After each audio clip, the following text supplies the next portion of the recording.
Good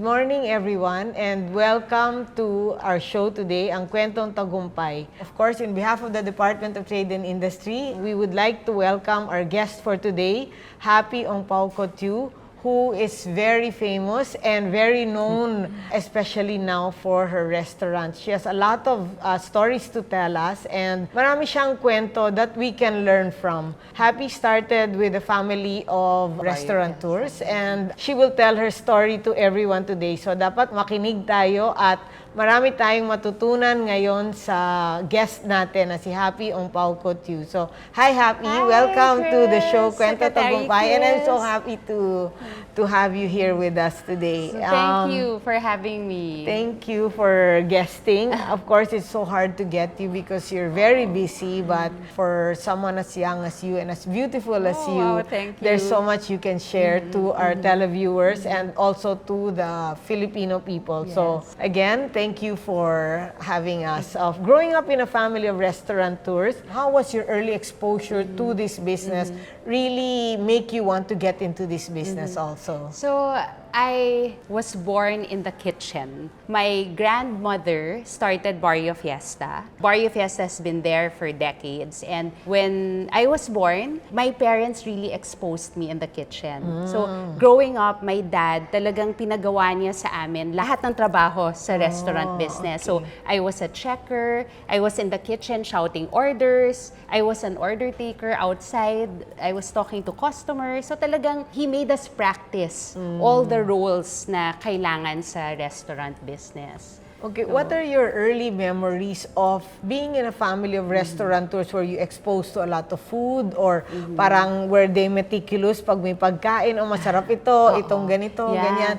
Because aside from, of course, you're exposed to the kitchen and all that, dapat alam mo din yung mga different ingredients. Yeah, so my lola, every Sunday, she really cooks for the whole family. And my cousins and I, our playground is the kitchen. So habang nagluluto siya, nandun kami, tumatakbo-takbo, tapos tinitikman namin lahat ng dishes na niluluto niya. So talagang early on, I was exposed to the different Filipino ingredients, Filipino flavors that we all grew up with. And from there, parang that was my inspiration to who I am today. Yes. How old were you when you started? When you said you were exposed, how old was this? Siguro as early as 5 years old, Wow, talagang I was nice. in the Yes, kitchen na. yeah. And back in the days, syempre my parents wanted me to continue me and my sisters and my cousins, like for all of us to continue the legacy of Barrio Fiesta.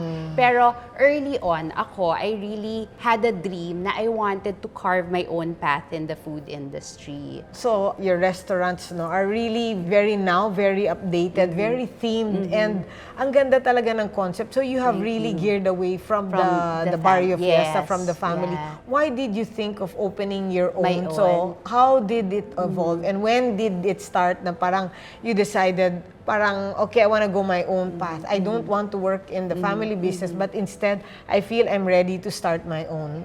After college, my dad said na I should help with Actually, my dad is very supportive. So, he gave my sisters and I restaurants. So, he gave us a branch of Barrio Fiesta, a branch of Singing Cooks and Waiters, and Bakahan at Manukan.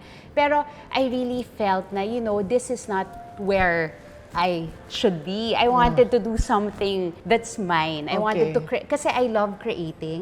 So parang I'm the type of person na talagang hindi ako natutulog. Isip lang ako ng isip kung anong pwede kong gawin, diba? So back in the day, sabi ko nako, Dad, I really want to work with you. Pero parang I wanna do something that's mine. And then syempre my dad was like, bahala ka.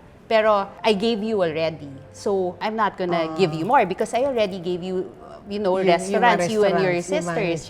So what I did, behind my dad's back, I maxed out my credit card. Okay, so I found a small hole in a wall in Timog.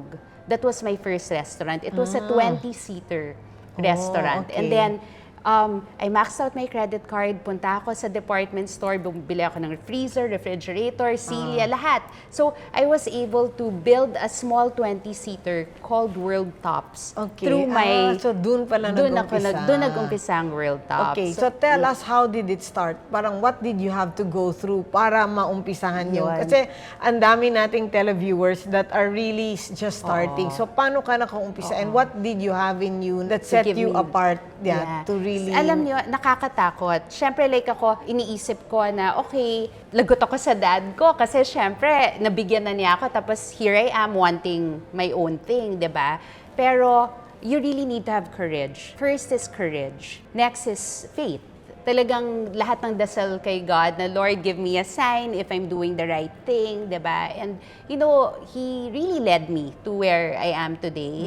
So, behind my parents' back, I maxed out my credit card, opened a small hole-in-the-wall restaurant. As in, talagang hindi ako natutulog. Siguro nung mga panahon na yon, 5 lang kami. Wala ako masyadong empleyado. So, I was the one in the kitchen with my chef, who is still with me today. Wow. So all my first 5 employees who's been with me, that was around 30 years, 20 plus years ago. So they are still with me now.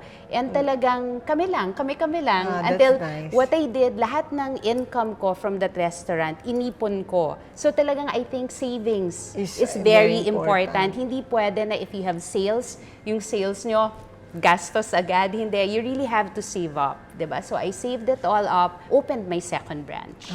And then, from my 2 branches, I saved all the income, opened my 3rd branch. That's how I grew. That's how you grew. Within 6 months, nabayaran ko yung credit card ko. So it's important rin na right away, you have to pay. Kasi syempre, the interest will eat you up correct. and all Yes, that. yeah. So yeah, that's my So, story. pero someone as beautiful as you and youth, during that time, especially you were young, no? Then, parang what gave you the drive na, hindi, magnenegosyo ako, rather than, of course, that time everyone was going out, people were, you know, enjoying their life, but how come you decided na, no, I'm gonna take the path of business? Kasi you have naman the money, kahit papano, but why did you choose that path To be on rather my than own, to choose the path of, oh, I'm gonna enjoy my life first, you know, I'm going to really find my Anyway, way my here. parents Yes. gave me Yes, naman, diba? I think it's really the passion inside you. Like, as for me, it's not about the money, It's not about the money, it's not about the income. It's about accomplishing what I'm passionate about. And that's what drove me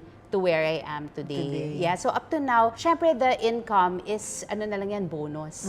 Pero when I see something that I've dreamt of, or something that I've been wanting to accomplish, all of a sudden, accomplished. Yes, The yeah. feeling is It's different. So, Yeah, the feeling talagang is different. you were young, parang bata pa si Happy, pero ang talagang nasa mind and nasa heart niya is really magnenegosyo rather than to go out, to, you know, enjoy with friends. Magnenegosyo or- rather than just accepting my blessings from my family. You know what I mean? Yes, Kasi you're yeah. right Pwede naman, syempre, my dad was very generous Yeah. naman, di ba? I could have just relaxed and accepted. Yes, Pero for me, I really wanted to build something on my own. That's And nice, it really makes a difference because if you're accomplished, the feeling talaga is different Yeah. It's the feeling na money cannot buy. Yes. So that's a sense of fulfillment that you feel inside. And actually, that's also what gives you the confidence to be able to believe in That's yourself true. and to be able to say na, oh, I made the best out of my life. Hindi yung Yes. parang, oh, I'm just wasting away. Yes. Kahit pa paano yung talent na binigay sa akin ng Diyos, nagagamit Nagamit ko mo. for Oo. really good use. That's And true. marami ka ring natutulungan kasi ang daming trabaho na nabibigay. Yeah. And of course, you start to purchase other things, let's say, products of other people. So you also help other people indirectly. So it also Definitely. gives you a sense of fulfillment. Yeah, so imagine like me from 5 employees, now I have 300, almost 300 Wow, so employees many. across the board. And Congratulations. Yes, syempre all of that, yung families nila, Yes, yung mga yes. anak nila, lahat yan, di ba? Even their dreams are accomplish because yeah. of the business. And actually, diba? that's also what drives you to really want to pursue is when you see that the lives of the people, kahit yes, papaano, definitely are lifted. ganda. Definitely. Yeah, so can you tell us about your different ventures? Let's say Pamana. What differs from Pamana, Chocolateria, Happy Home, and a lot of And your yeah. ventures? And what made you come up with this With concept? concepts like And ang this, gaganda ng yeah. concepts mo. It's so beautiful. My concepts are very happy concepts. So it's under the Happy Concept Group. I have several restaurants with different concepts. So I have Pamana. Pamana stands for its name. So because I come from the family of Barrio Fiesta, so I thought that I wanted the legacy of Barrio Fiesta to continue on. Pero my version. Oh, Get it? how So that's nice. how Yes, Pamana your is. version. Yeah, my Yeah, version of the legacy that my family has given me. So in Pamana, you will see pictures of my family, my lola, my lolo, my aunties and uncles. So all of them has a part in who I am today. that's so nice. They either taught me a recipe or shared their recipe with me, and then I innovated it into my own style. How So that's nice, what yeah. Pamana is all about. That's why it's called that's Pamana. So How- it's heirloom Heirloom. recipes. How long has it been in this business? Pamana has been there maybe 15 years to Oh, 20. that's- Long yeah. na. Yeah, So, my first yeah. was in Tagaytay. Oh, yeah, and then before kasi gusto ko destination. So I have until now in Tagaytay, Baguio, Boracay. So all destination branches. But a few years ago, I started opening in malls na here in Metro In the Manila. Metro. Yeah. And then I also have Chocolateria. So Chocolateria naman, I love chocolates. Okay. And in the Philippines, our cacao is world class. And this is, a lot of people don't know this. I mean, internationally, we are known to have good cacao, but locally, not a lot of people know na napakaganda ng cacao from Na the meron Philippines. dito. Yeah. Oo. So, it's one of my advocacy. So I try to help the cacao farmers. I get from them. And then I have cacao from different regions. So when you visit Chocolateria, you will be able to taste cacao from different regions. And everything is infused with cacao. So it's not a dessert restaurant. It's an artisanal cafe that serves savory and sweet dishes, pero all infused with Filipino cacao. How So long that's- has Chocolateria been in the market? Yeah. And why did you think of opening? Kasi may Pamana ka. So Yeah. of all the concepts, Yeah. why Chocolateria? I'm proud of the cacao Okay, from the because of Philippines. the- Yeah, parang our cacao is really world class, and I felt na when you travel abroad, when you go to Spain or to Paris, 'di ba? They have restaurants na talagang ang niyayabang nila yung hot chocolate yung nila, 'di ba? chocolate Pero nila. tayo yung tablea natin, yung chocolate natin, super sarap. So I wanted a restaurant that hones that, that puts that on a pedestal. Pero aside from that, still have cafe Filipino dishes na lahat infused ng cacao. So I have cacao salt, cacao powder. That's how I cook how my food. So it's very interesting. Yeah. interesting and super sarap. I that's mean, hindi nice, dahil yeah. sa akin siya, Yeah, pero no, pati I've ako tried it. nasasarapan. Me, I eat in Chocolateria Yeah, a lot. yes, Yeah, yeah. so it's really very good. And you have other concepts pa, Yes, the one I in have the barbecue, and then you also have a dessert So I have place in Boracay. Lechon Ah, naman. yes, that's so Lechon good, yeah. in Rockwell Grid and in SM Prime. So that naman, para siyang high-end version ng mga lechonan sa streets. Diba? Ito, I use Angus beef. Wow. Nilelechon ko yon. And then I have porchetta and chicken. And then I use French techniques in cooking my lechon. So it's called lechon. So Oh, parang that's medyo nice, French right? Yes, yeah, that yung one I name tried. niya. Yes, very and then good. I also have, I love backyard barbecue. So this is in Boracay. Everything is barbecued and steaks, fries, and it's medyo American naman. There's Hawaiian barbecue. So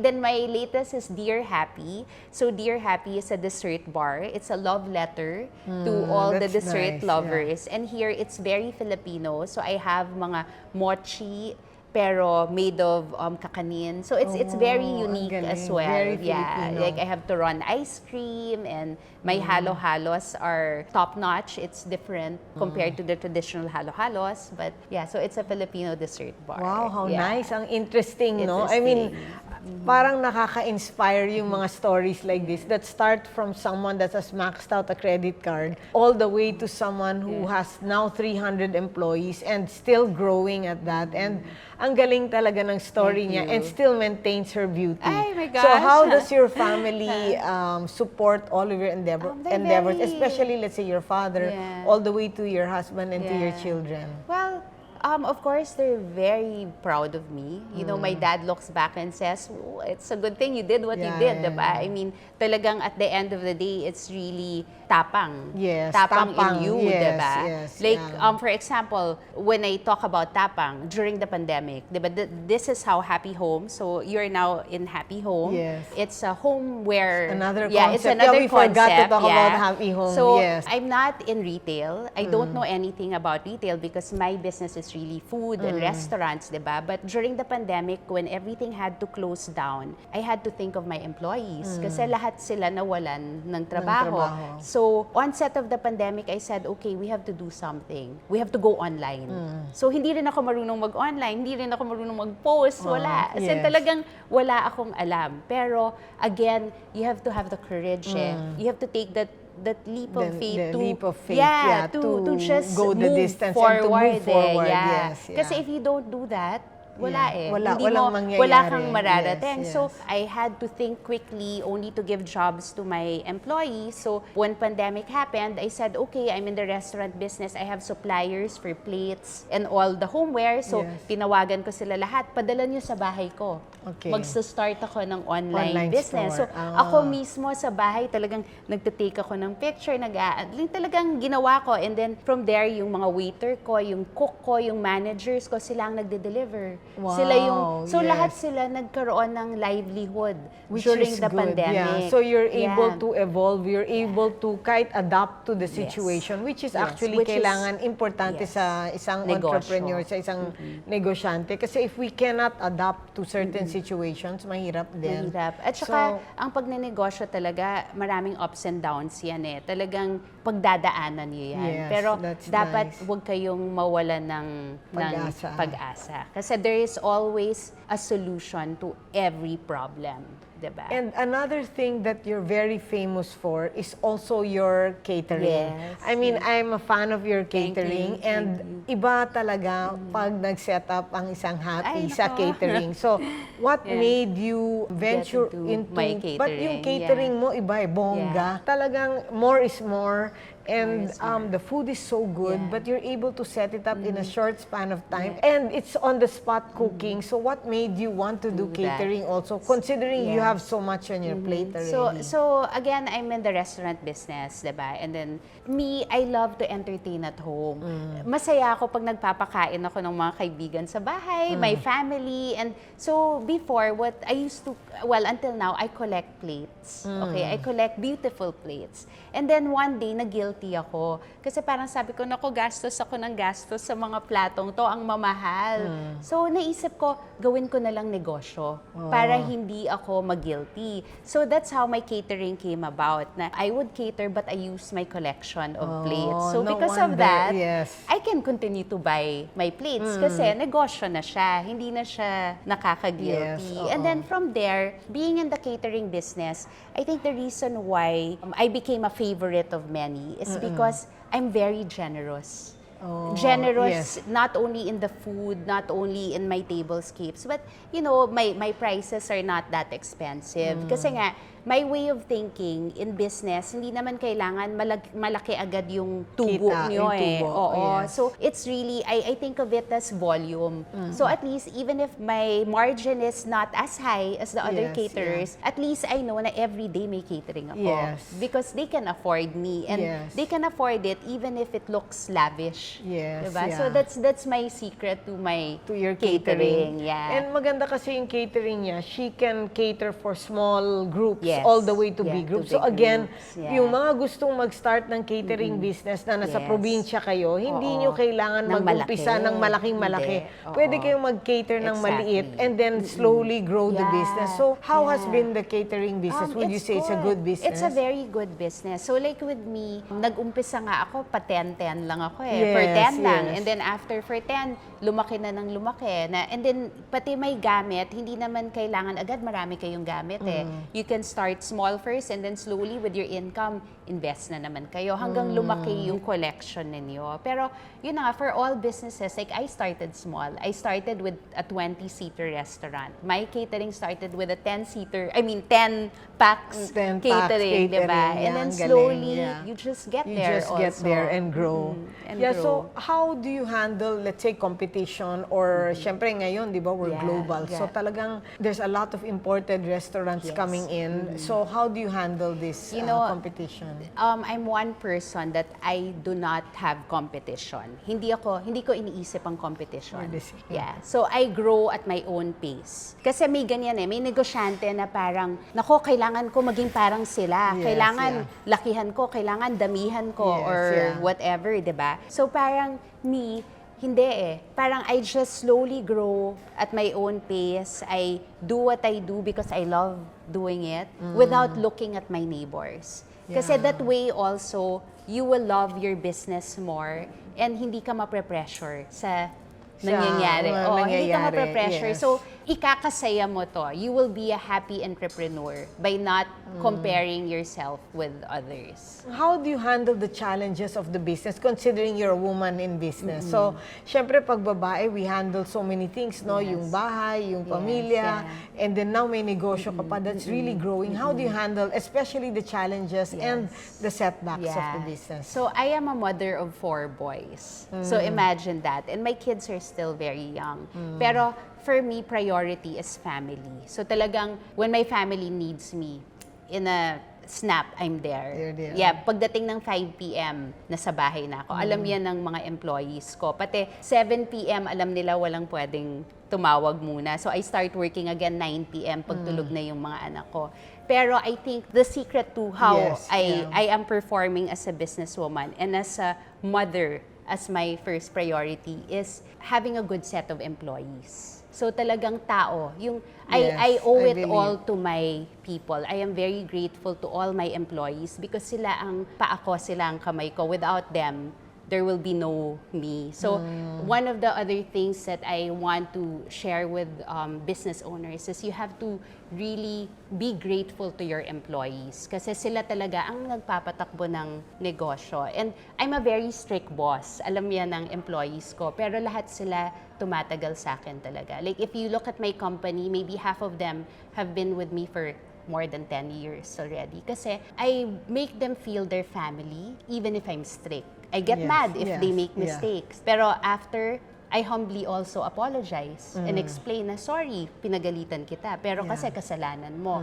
But because, for me, the treasure to a successful business is really your employees. I agree. Yeah. And that's good. So, dapat alagaan natin yung Dapat mga alagaan employees ng natin employees. kasi without Oo. the employees, mahihirapan din tayo. Mahihirapan. Oo. Yeah, so how nice your Yes. story, no? These are the stories that we want to share to other people and we really want to see you grow and grow and grow and grow. In fact, nag-uusap rin tayo that we need to get your products out there Yes, internationally. yes, I mean, if there's anything that the Department of Thank Trade and you. Industry can do Yes. for you, of course, why not? No, I'm very hands-on also in this, in getting especially the excellent brands abroad. Thank you. Because your legacy is also something that we are very proud of as Filipinos. So, kailangan natin, we need to get you out there also because your growth is also the growth of the country. You grow and you provide jobs for the people and that's the mandate of our president, BBM. He really wants na people have their jobs and we don't have to send people abroad, Yes. but they stay here to be with Yes. family because family is the most That's the important most thing in important. this, Yun talaga. in this Yes, life. yes. So, what legacy do you hope to leave in the food industry and also especially for the people that work for you and for your family? So, can you share with us, let's say for the food industry, what legacy do you want to do? You're still very Yeah. young, so there's still so much for you to share and for you to do out there. You know me, as for legacy, I would just want to leave a happy legacy, meaning I want people to dine in my restaurants and leave happy. See, I wanted to continue on forever, diba? Because there are many restaurants out there, pero a restaurant with a heart is different from a normal restaurant. So that is the legacy I wanna leave. I just want my restaurants to be that restaurant with a heart. Na you go home feeling the love and the happiness in your tummy when you visit us. That's nice. But for your employees, what legacy do you want to leave? What do you want to impart to our viewers, Ren? How do we use our business to be able to take care of our employees and to be able to give jobs and to inspire them that, you know, this work is where I belong? You know, for me, for employees, it would be really the legacy of gratitude. Kasi gratitude is the most important aspect that kindness will soon follow. Yes, Parang for me, all the good values will follow after gratitude. If you're grateful, you're kind. If you're grateful, you respect. Diba? And these are the things that our employees need to feel. Diba? And leaving that kind of legacy to our employees will make your relationship with them lasting also. Because not only for them, but even their families, the generations to come, they can start working with you as well. They can also grow with your business as well. Diba? So it's the legacy of gratitude that I'd want to impart and to share with my employees. With your employees. And of course, for the aspiring restaurateurs, especially those that are in the provinces, in the far-flung, who really want to start a business but who's also apprehensive or parang should I not? Anong pwedeng gawin? What advice would you give them? Me, I would always say start small. Dream big, but start small. Why start small? Because if you work hard, even if you start small, lalaki rin yan eh. Diba? Lalaki rin yan. Basta hard work, believing in yourself is equivalent to growth. Diba? Unlike if you parang dream big and then start big and then magkamali ka, mas mahirap. Diba? Pero if you start small and then dream big, you still aspire to be big, and then from like ako, I started with a 20-seater. Pero I never stopped dreaming. Diba? I continued to dream. Growing, and then I continued to save. So you can do the same thing in your own little ways. Believe me, you'll get there. Wow, that's very nice. A very inspiring story from Happy. So if there's anything that you want to leave to our audience, or is there anything that you want them to know about your restaurant, or about what are your plans for the next 5 years, or what are your plans in the next years to come? Is there anything that you still want to do? As for me, I just want to continue doing what I'm doing. I want to continue being happy in my own little world, right? So I want to continue to grow my business at my own pace. I want to continue to open new concepts that excites me, diba? But at the end of the day, again, what's important is family, diba? And then everything follows. So you can find me on Instagram, Happy Ongpauco-Tiu, or Happy Concept Group, and you can learn more about my businesses there. Okay, so thank you, Happy, for this interview. Ang dami nating matututunan dito, no? You can see that passion can really get you somewhere. So for everyone who has a dream, or everyone who has the passion to at least take the next step forward, you have to do it, because who knows, you can be at least like the next Happy. And I noticed with our conversation with Happy, she has a very positive outlook, which I always tell our people, we must look at the positive side. With the positive side, there's a lot of growth, there's a lot of dreams that we can achieve. But if we go through the negative, then mahirapan tayo. So again, in behalf of the Department of Trade and Industry, thank you so much, Happy. Thank you for having me. If there's anything that we can do for you, or there's anything that we can also share with you so that you can grow your business further, we will be very much happy to do it, as the Philippine government is really here to really grow all the businesses of the Philippines, especially the homegrown business. We must protect our own, and we must really make sure that every Filipino's business can grow, especially with the DTI. So thank you, Happy. Thank you also. Thank you for your time. And thank you for believing in the Filipino people and, you know, sharing inspiration like this, because it really matters. So maraming salamat. Oh, maraming salamat. Thank you. Thank you.